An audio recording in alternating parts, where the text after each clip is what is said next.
Welcome to Foldback. I'm Corey, and this video shows you a configuration for the X32 with the S16 digital snake for use in a studio situation. We've got an X32 here for ease of video production, but the same technique can be applied to an X32 core unit. We assume you have the drivers installed and that you have Cubase or your software set up for 32 inputs and 8 outputs with the Behringer ASIO setup, and have the Behringer itself set up for 32.8 in the settings under the card. So you go to the card and 32 in and 8 out. So start here, go to your routing and home. You want to set 1 through 8 and 9 through 16 to your AES 50. That routes the digital snake into the first 16 channels of the X32. Over here, under aux in remap, set it to card 1 through 6. That brings all of the channels, the 1 through 8 channels, back in from the DAW into the X32 and puts them in the aux returns, which is nice, but I mean, you can put them in the 17 through 32. You can put them wherever the heck you want, but we have them through the aux returns. Most people do it that way. That way you can route it later on into monitor mixes and stuff like that. Let's go to card out. Set that also to AES 51 through 8 and 9 through 16.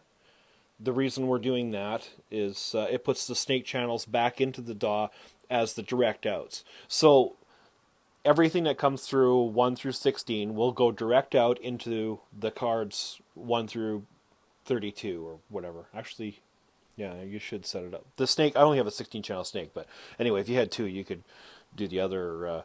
You could do the other 2 here. Whatever. Everybody does it differently. I only got 1 snake in the studio.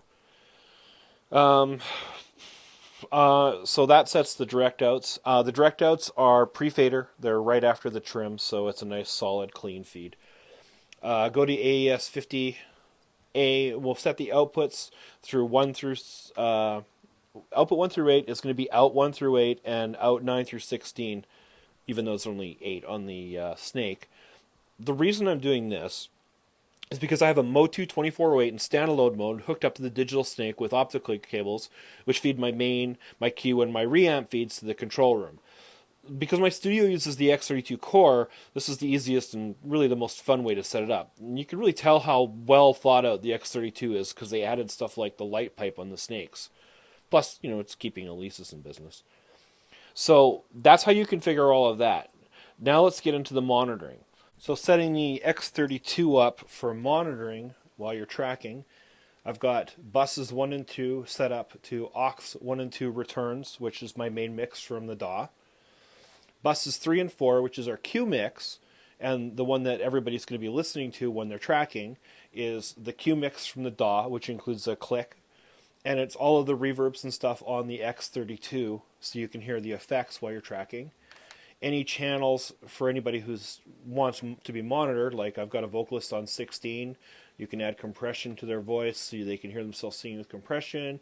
You can add the verb, EQ, you can even throw gate on, whatever, and which is good for drums. And 15 and 16 in this case are a guitar return, a stereo return.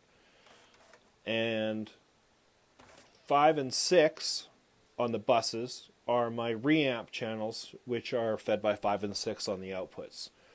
So that's for when you record a guitar, you record it with effects and distortion and whatever you want.